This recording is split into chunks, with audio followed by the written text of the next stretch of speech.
Hello everyone, welcome to English Nexus Online Institute. I hope that you all are doing well. So today we will talk about active and passive voice of past indefinite tense. अब हम active और passive voice की बात करेंगे past indefinite tense की कि हम कैसे पैसिव वॉइस बनाएंगे पास्ट इंडेफिनिट टेंस का। First of all we must know I किस में चेंज होगा, यू किस में चेंज होगा, वी एक्सेट्रा ये सारे सब्जेक्ट्स किस में चेंज होंगे, because this is the most important concept in passive or active voice that we must know.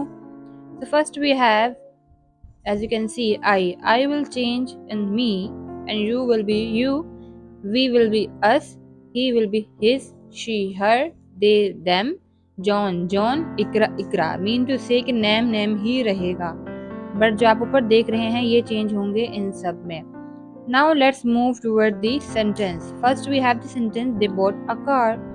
Ab how will you change this sentence into passive voice? Because this is the past indefinite tense and we can say that this is the active tense, active voice. How will you change this sentence into passive voice? Here as you can see the second form of the verb, and this is the past indefinite tense, and we can say that this is the active voice. Now let's start to learn about that how we can convert the second form or the active voice into passive voice. Because here we are talking about the past indefinite tense, और हम past indefinite tense को कैसे passive voice में convert करेंगे हम उसकी बात करेंगे आज. So let's start. So here we have the structure. अब structure में हमारे पास क्या है, वो past indefinite tense का structure जो कि active voice होगा. How we will recognize subject plus second form of the verb plus object. Simple, ये structure है हमारे पास past indefinite tense का, और यही हमारे पास active voice भी है. Now the structure of for passive voice. अब हम passive voice का जब sentence बनाएंगे तो हमारे पास उसका structure क्या होगा, that must know, कि जो हमें ज़रूर पता होना चाहिए. Object plus, अब आप यहाँ देख सकते हैं कि ये सेकंड फॉर्म यूज किया, ये हमारे पास पास्ट इंडेफिनिट का स्ट्रक्चर है जो कि एक्टिव वॉइस भी है. अब लेकिन हमारे पास पैसिव वॉइस बनाने के लिए स्ट्रक्चर क्या होगा, कैसे सेंटेंस को हम कन्वर्ट करेंगे पैसिव में. अब ये ऑब्जेक्ट है वो स्टार्टिंग में आ जाएगा, और वाज और वर हम लगाएंगे. Most important thing, past indefinite tense जो ऑलरेडी पास्ट इंडेफिनिट टेंस होगा उसको पैसिव वॉइस में करने के लिए, उसका पैसिव वॉइस बनाने के लिए हम वाज या वर यूज करेंगे. वी विल यूज वाज और were in passive voice of past indefinite tense. Plus third form of the verb. Passive voice active voice की जहां पर भी बात होगी, जब आपको कोई एक्टिव वॉइस से पैसिव वॉइस बनाना होगा, आपने हमेशा पैसिव वॉइस के लिए थर्ड फॉर्म यूज करनी है. दिस इज द मस्ट, ये मस्ट होगा, ठीक है. एंड प्लस बाय भी मेन चीज है, प्लस सब्जेक्ट. अब ये चीज मेन है हमारे पास, सिर्फ हमारे पास ये हेल्पिंग वर्ब चेंज होंगे according to sentence, according to passive voice, according to tense. अब यहाँ हमारे पास एग्जांपल्स के तौर पर है she ate food. Here as you can see कि second form of the verb here we are using. It means कि यहाँ second form use हुई है. जहाँ पर भी second form use होगी और आपने उसका passive voice बनाना होगा, then you will use was or were. अब ये ऑब्जेक्ट है हमारे पास, ये हमारे पास स्टार्टिंग में आएगा फूड. अब फूड सिंगुलर है, सिंगल है, तो वाज लगाएंगे. हमें पता है ही शीट और यानी सिंगल नेम और सिंगल ऑब्जेक्ट के साथ हम वाज लगाते हैं. फूड हमारे पास सिंगल ऑब्जेक्ट है, हमने इसके साथ वाज लगा दिया. फिर ईटन आ गया हमारे पास, थर्ड फॉर्म हमने यूज किया. ये ऑब्जेक्ट आ गया हमारे पास, वाज आ गया हमारे पास according to object. Object single था, वाज लगा दिया. थर्ड फॉर्म हमने यूज कर ली, बाय हमने यूज कर लिया, और हमारे पास शी था. शी किस में चेंज होगा, हर में. आप यहाँ ऊपर देख सकते हैं कि शी विल चेंज इनटू हर, हमने यहाँ पर हर लड़की के लिए यूज कर लिया.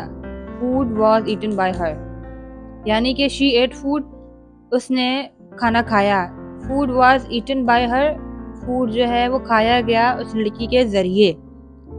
You wrote letters. अब ये पास्ट इंडेफिनिट टेंस है, ठीक है. Second form of the verb here we are using as you can see. Now letters, here as you can see. अब लेटर तो हमारे पास ऑब्जेक्ट तो हो गया, अब लेटर्स में एस है साथ में. It means that this is the plural. अब जब प्लूरल होगा तो हम वर लगाएंगे. अब ये लेटर यहाँ पर एस नहीं लगाया गया.